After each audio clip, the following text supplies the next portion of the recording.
Bueno, regresamos siendo las 7:20 de la pausa musical y ya nos acompaña la representante a la Cámara por Bogotá, Juanita Gobertus. Representante, muy buenos días, la saluda Sebastián Alzate de Noti5 por Sinfonía Radio. ¿Cómo está usted en esta mañana?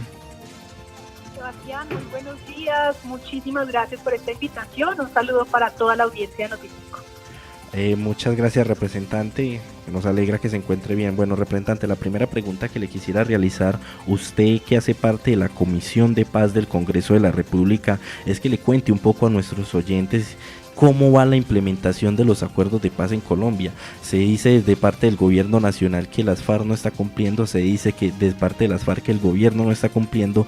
Entonces, ¿usted qué opinión tiene y cómo va esta implementación que se viene desde los acuerdos que fueron firmados en el 2016? Bueno, nosotros hemos venido haciendo un seguimiento territorial a la implementación del acuerdo. Hemos producido ya 4 informes de seguimiento que pueden encontrar en nuestra página juanitaenelcongreso.com. Se llaman ¿En qué va la paz? No enrede la paz, la paz en emergencia. Y lo que hemos venido es tratando de ponerle carne un poco a la frase general, justamente que como dices, ¿no? de que o la FARC no está cumpliendo en general o el gobierno no está cumpliendo. Y tratamos de ir capítulo por capítulo contrastando lo que ha venido haciendo este gobierno con los objetivos establecidos en el acuerdo de paz. Les doy algunos ejemplos. En el tema de financiación, el gobierno del presidente Duque insiste en que sí, que va a implementar el acuerdo, pero cuando uno va y contrasta cuánto están invirtiendo en esos municipios más afectados por la guerra y la pobreza, los llamados 170 municipios FEDER, lo que se encuentra es que si uno contrasta la ejecución de estos 2 años contra el costeo que se hizo del plan marco de implementación, al año estamos invirtiendo el 1.52% de lo que tendríamos que invertir para poder transformar estos territorios en 15 años. Son territorios que además, como todos saben, quienes nos oyen, pues están viviendo unas circunstancias muy difíciles de seguridad. Es allí donde se están produciendo varias de estas masacres, lugares como Montes de María o Sur de Bolívar, que estaban estabilizados, están presentando en este momento, si uno contrasta 2018 a 2019, junio, lo que encuentra frente a 2019-2020 es un incremento en el caso de Montes de María del 29% de los homicidios, en el caso del Sur de Bolívar del 24%. Lugares como el norte del Cauca, Bajo Cauca y nordeste antioqueño, Catatumbo, teniendo pues unas de las tasas más altas de homicidios comparables, si fuesen en sí mismos países, serían de los países más altos en tasas de homicidio. Entonces, digamos, la inversión no se compadece con los lugares que hay que estabilizar. En el caso del presupuesto 2021, que entra en discusión ahorita en el Congreso, hemos denunciado reducciones muy significativas en algunas de las agencias claves para la implementación.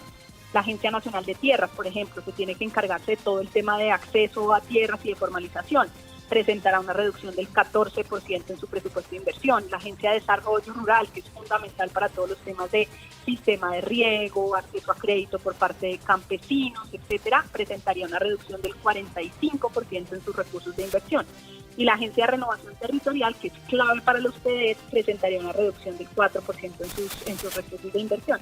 Quizás el componente más preocupante es que en todo el tema de solución al problema de cultivos de uso ilícito, el llamado programa PENIS de sustitución, presenta una reducción del 14% en el trazador presupuestal de paz. Esto es especialmente grave porque el PENIS ya venía con un rezago bien grave de los recursos destinados para su implementación. En 2019 hubo una desfinanciación del 84% y en el 2020 del 38%. Entonces, en el Congreso decimos algo y es que la voluntad política se mide con recursos. Y si uno dice que está comprometido con la implementación, pues tiene que materializar eso en sus presupuestos. Y este gobierno definitivamente no le está dando la prioridad a la implementación del acuerdo en su presupuesto. Representante, hablando de presupuesto, a mí me gustaría pasar al tema legislativo. En el informe que saca o que está publicado en su página, firmado por varios representantes de los partidos de oposición e independientes, se hablan de unas leyes que se deben ser expedidas para cumplimiento de los acuerdos de paz. Háblenos de qué leyes se han expedido. La última que se sacó es la 2033 y qué leyes hacen falta para la implementación de los acuerdos. Bueno, en este país nuestro tan leguleyo, un componente importante de la implementación fue lo que se llamó la implementación legislativa, que era materializar algunas reformas normativas que tenían que darse luego de la firma del acuerdo de paz. Ustedes se acordarán que durante el gobierno Santos se creó el llamado Fast Track, que fue esta manera de aprobar reformas un poco más ágil en el Congreso para tratar de avanzar en este proceso. En total, cuando uno hacía el mapeo, eran necesarias 107 normas para la implementación del acuerdo de paz. 66 normas han sido expedidas, de las cuales solo 4 lo han sido durante el gobierno Duque. Durante el año pasado logramos la aprobación de 2 de ellas, ambas de iniciativa congresional, es decir, no tuvieron el impulso del gobierno. De hecho, en una de ellas sufrimos de manera muy fuerte la oposición del gobierno, que es el proyecto de transporte escolar rural, que busca adecuar las maneras de contratación del transporte a lógicas rurales, donde pues no va a haber un bus, ¿no?, con todas las garantías típicas de lo que puede ser una ciudad, sino que muchas veces el transporte que puede existir es una panga o en un momento dado unas bicicletas, y lo que se necesita es que se pueda contratar, que haya alguien que lleve a los chicos de manera segura y pues que haya, digamos, implementos como un casco, o si es una panga, por ejemplo, un chaleco salvavidas.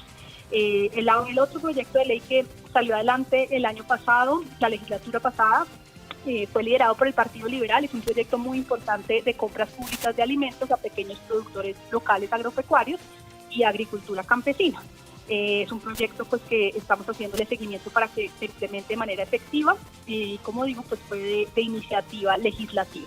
Eso significa que aún se encuentra pendientes el 39% de las normas necesarias para la implementación, es decir, 41 normas que todavía están pendientes. El punto más rezagado es el punto 1 sobre reforma rural integral. Hay 21 normas que están todavía pendientes. Ahí, por ejemplo, está la ley de tierras y desarrollo rural, todo el tema de las normas para la posibilidad de hacer uso de tierras, tener derechos de uso, por ejemplo, cuando hay zonas protegidas en los que uno necesita que los campesinos puedan cuidar estando en esos territorios, antes de que se den procesos súper violentos como los que vimos la semana pasada en el Guaviare, de desplazamiento de poblaciones que llevan más de 30 años en ciertas zonas protegidas, y uno tiene que garantizar que lo que uno hace es cuidar con ellos y conservar con ellos y no expulsarlos. En el punto 2, que fue el tema de la apertura democrática, están pendientes 7 normas. Ahí, por ejemplo, está pendiente las 16 curules para los territorios más afectados por la guerra y por la pobreza y para las víctimas. Está pendiente la reforma política que este gobierno radicó al inicio del cuatrenio y que se dio definitivamente, y la propia ministra en su momento del Interior decidió que no seguía adelante con la reforma. Está pendiente en el punto 4 sobre solución al problema de drogas ilícitas 4 normas. Ahí se incluye, por ejemplo, el tema de tratamiento penal especial de cultivadores, en el punto, y la ley de la base de lucha contra el lavado de activos, que también es súper importante. En el punto 5 sobre víctimas está pendiente la prórroga y la reforma a la ley de víctimas, que si bien la prórroga está haciendo curso en el Congreso y va para cuarto debate, está aún pendiente todo el tema de, digamos, adecuar la ley de víctimas a lo que quedó plasmado en el acuerdo de paz. Esos son algunos de los ejemplos. Representante, ya que usted se refiere a las víctimas en este último punto que toca, ayer se generó una polémica en el país por las declaraciones que dio ante la JEP alias Timochenko. Él dice que no hubo reclutamiento forzado por parte de las FARC a niños. ¿Usted está de acuerdo con esto? Sabemos que las víctimas son las principales, o es el principal eje. Aquí no está ni el gobierno ni las FARC. Las víctimas para nosotros es el principal eje. ¿Usted cree que se le está cumpliendo por parte de las FARC y del gobierno a las víctimas? Miren, el acuerdo de paz en esto es supremamente claro. La lógica del punto 5 sobre víctimas y justicia transicional es la siguiente: si quienes cometieron graves violaciones a los derechos humanos, graves crímenes internacionales, tanto de parte de agentes del Estado como de excombatientes de las FARC, reconocen su responsabilidad, si se comprometen con el esclarecimiento de la verdad, si reparan a las víctimas, pueden acceder a un tratamiento penal especial, es decir, a unos beneficios que suponen una sanción de 5 a 8 años, que es una sanción que no es cárcel, pero es restricción efectiva de la libertad. Y es lo que les ha permitido esta libertad. Pero ese tratamiento penal especial, ese beneficio está condicionado a estos elementos. Yo, por supuesto, no hice parte en su momento de la audiencia a la que usted se refiere. Ayer salieron notas de prensa, particularmente de Caracol. Estoy atenta a poder conocer el video exacto de qué fue lo que dijo Timochenko, pero sí, en efecto, como ha salido noticias y como he tratado de contrastar con algunas personas que estuvieron allá, en efecto, él negó el reclutamiento forzado de menores, que eso sería una violación de lo establecido en el acuerdo de paz, e insisto, el propio acuerdo establece que si no hay reconocimiento, podría y debería la JEP imponer una pena de hasta 20 años de cárcel. Representante, las víctimas han sido lo más importante, como lo decía mi compañero Juan, y vemos como desde la firma del acuerdo progresivamente se han aumentado los homicidios de líderes sociales, y como a finales o a mediados del mes de agosto sucedían masacres, esto en lugares donde alguna vez estuvo influencia la guerrilla de las FARC. ¿Usted cree o se atrevería a decir cuáles son las causas de este incremento de asesinatos de líderes sociales y de masacres? Sí, obviamente este es un tema supremamente complejo que no tiene una causa única, pero en gran medida estamos repitiendo un poco la experiencia que se dio después de la desmovilización de los paramilitares. Ya el país sabía que cuando un grupo deja las armas es fundamental que el Estado colombiano cope esos territorios. Y copar esos territorios supone, en primer lugar, tener una política de seguridad territorial que le permita a la fuerza pública llegar a esos territorios, controlarlos, hacer un proceso además muy importante de reforma al sector seguridad que entienda que el escenario operacional cambió, es decir, no es lo mismo luchar contra grupos de crimen organizado o contra disidencias que lo que fue enfrentarse a unas FARC en el marco de un conflicto armado de carácter no internacional. Esas adecuaciones suponían cambio de roles y misiones entre policía y fuerzas militares, regulación del uso de la fuerza, etcétera. Un segundo componente es fortalecimiento de la administración de justicia local, que es muy importante. Una gran falencia en el caso colombiano ha sido la incapacidad de fortalecer nuestra administración de justicia en estos territorios. Si uno compara el país con estos 170 municipios, se encuentra que a nivel nacional tenemos 11 jueces por cada 100.000 habitantes, mientras que en estos territorios tenemos tan solo 6 jueces por cada 100.000 habitantes. En estos municipios el 80% no cuentan con investigadores de policía judicial, es decir, quien hacen todo el proceso investigativo, el levantamiento de cadáveres y luego para poder realmente tener evidencia que permita esclarecer los hechos, y el 35% no cuenta con fiscales. Entonces, un segundo componente, además de la ausencia de una política de seguridad territorial, es que este gobierno no ha destinado los recursos suficientes para poner en marcha un proceso de fortalecimiento de justicia local. El propio Ministerio de Justicia en Comisión Primera denunciaba recientemente que para 2021 no van a poder cumplir con las metas que ellos mismos se trazaron en el Plan Nacional de Desarrollo del Gobierno Duque, porque no les están dando el presupuesto para los modelos de justicia local que habían propuesto construir.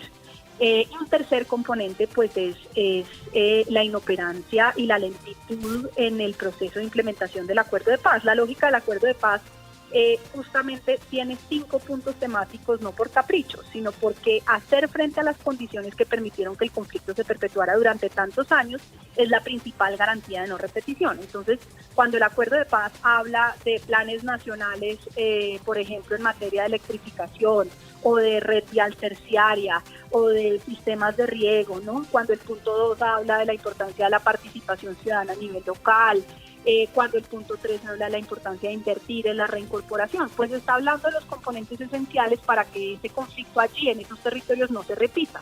Y si el gobierno no avanza en esa implementación y, como les describí al inicio, invierte tan poquito en sacar esto adelante, pues por supuesto que esos territorios se desestabilizan, y yo realmente creo que es parte de lo que estamos viendo, territorios en disputa por grupos de crimen organizado, por disidencias de FARC, el ELN, un Estado que no llega con política de seguridad territorial, que no llega con administración de justicia y que no implementa el acuerdo, que sería lo que le permitiría avanzar en provisión de bienes y servicios públicos básicos para estabilizar esos territorios. Representante, se ha dicho que se ha generado polémica porque desde el gobierno nacional dice que vuelve la aspersión aérea con glifosato. ¿Usted cree que esta es la solución para que disminuyan los cultivos ilícitos en nuestro país? No, definitivamente no, y de nuevo además en esto Colombia ya tiene mucha experiencia, así no hay que inventarse la rueda. Lo que se hizo en su momento en el acuerdo de paz fue tratar de hacer una valoración de qué había servido y qué no había servido en erradicación y en sustitución de cultivos de uso ilícito.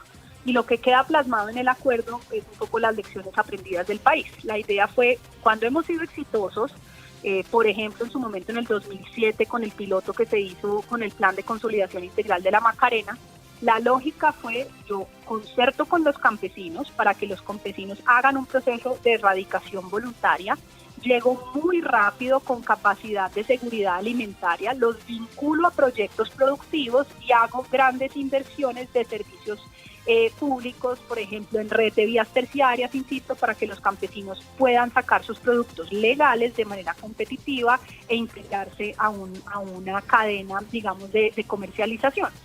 ¿Qué ha pasado? Pues lo que se hizo, y en esto hay que decir que hay una corresponsabilidad entre este y el gobierno anterior también.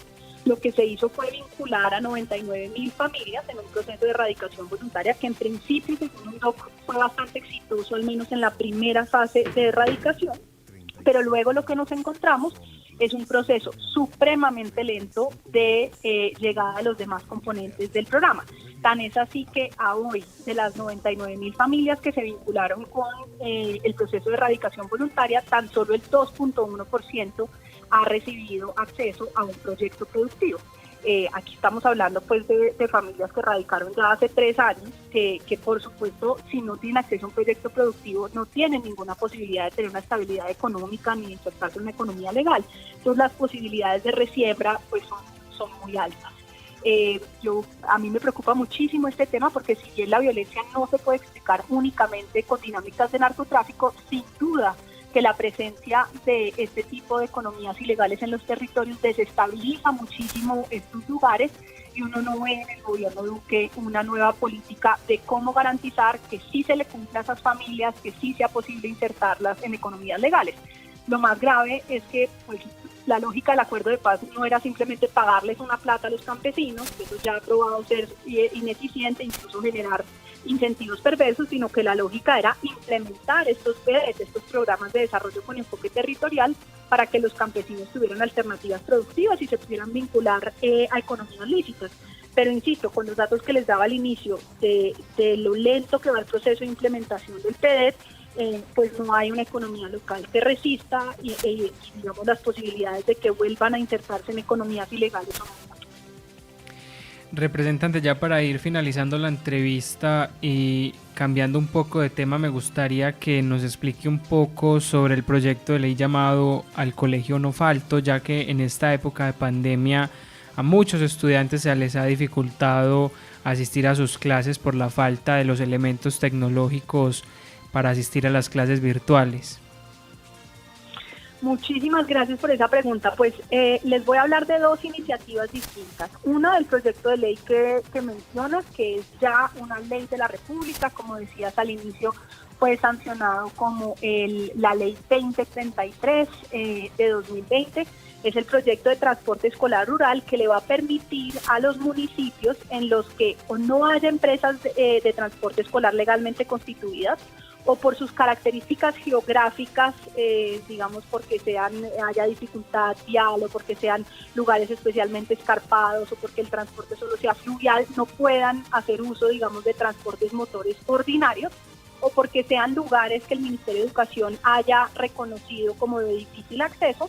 Esos municipios pueden postularse la aplicación de esta ley que básicamente exceptúa del cumplimiento de una serie de reglas de la contratación ordinaria del transporte escolar, de tal forma que estos municipios puedan contratar transporte no solo motor, sino también no motor, puedan acceder a contratar no solo a personas jurídicas, sino personas naturales bajo la flexibilización de una serie de requisitos que usualmente son eternos en esta contratación. Eso permitirá, por ejemplo, que comunidades de estos municipios puedan además organizarse y pedirle a la alcaldía que haga la solicitud para que la misma alcaldía pueda contratar a las comunidades que usualmente se han organizado, ¿no?, entre los vecinos para ver cómo transportan a los chicos y chicas en maneras en las cuales se pueda hacer uso de vehículos tradicionales, locales, pero muy importante, garantizando la contratación de todos los elementos de seguridad vial. Como decía antes, pues si lo que hay es un transporte fluvial, entonces asegurándose pues que no sean los niños y niñas teniendo que remar ellos mismos, sino que haya la posibilidad de contratar a una persona que pueda conducir esa lancha, que los niños tengan chalecos salvavidas o que tengan cascos que permitan garantizar su desplazamiento seguro y en condiciones que les permitan aprovechar su acceso a la educación. Ese proyecto venía en trámite desde antes de la pandemia y está pensado para un sistema de educación, digamos, presencial que está funcionando. Hoy el reto al que nos enfrentamos es que dada la pandemia y pues en un momento en el que el contagio y la velocidad de reproducción del contagio era tan alto, pues que sin duda hubo un momento en el que había que cerrar las escuelas. Hoy con los datos, y por supuesto esto es diferente según cada municipio, pero hoy con los datos que tenemos estamos convencidos, luego de hablar con varios expertos en educación, que es fundamental dar apertura a los colegios oficiales cuanto antes. Algunos de los datos que hemos venido encontrando son francamente escalofriantes. En el caso de África, por ejemplo, en Sierra Leona, luego de la pandemia del ébola, el cierre de los colegios tuvo como resultado un reporte del incremento en el 47% de las niñas entre 15 y 18 años que reportaron el incremento del embarazo adolescente, por ejemplo. El Instituto Colombiano de Neurociencia ha venido señalando que el 88% de los niños podrían tener una grave afectación de su salud mental por estar en sus hogares y no estar pudiendo acudir a los colegios. Entonces, realmente las afectaciones en salud emocional, en aprendizaje y en riesgos de violencia intrafamiliar y violencia sexual, particularmente para las niñas, son tan altos que ya en este punto en el que la pandemia, si bien todavía, insisto, hay diferencias territoriales, pero parecería que en varias de las ciudades dimos el paso a cruzar el primer pico, es muy importante que los niños vuelvan a estudiar de manera presencial. Y ahí de nuevo nuestro proyecto del Colegio No Falto pues cobrará enorme importancia porque los niños, una vez estabilizado el sistema educativo, pues tienen que poder acceder a estudiar a través de algún transporte que los desplace hasta su escuela, particularmente en la ruralidad donde usualmente los chicos no viven tan cerca de la escuela. Representante, quisiera hacerle una pregunta para finalizar que nos realizó una amiga a nosotros antes cuando le dijimos que la íbamos a entrevistar. ¿Piensa usted repetir Cámara o dar el salto al Senado? Bueno, a mí me ha impresionado mucho cómo, yo no sé si es por la frustración de que este gobierno parecería que no avanza, por la angustia de sentirnos devolviéndonos en el tiempo a épocas de violencia, que hemos anticipado muchísimo la conversación de qué va a pasar en el 2022. En realidad a mí todavía me falta la mitad del periodo en la Cámara y sin embargo esta pregunta que haces empieza a surgir más y más. Por ahora lo que les puedo decir es que yo cada vez más estoy convencida de que el servicio público es lo mío, yo no me voy a ir del servicio público. Creo profundamente en la importancia de ayudar a transformar la política desde adentro, en la importancia de ayudar a hacer buenas políticas públicas.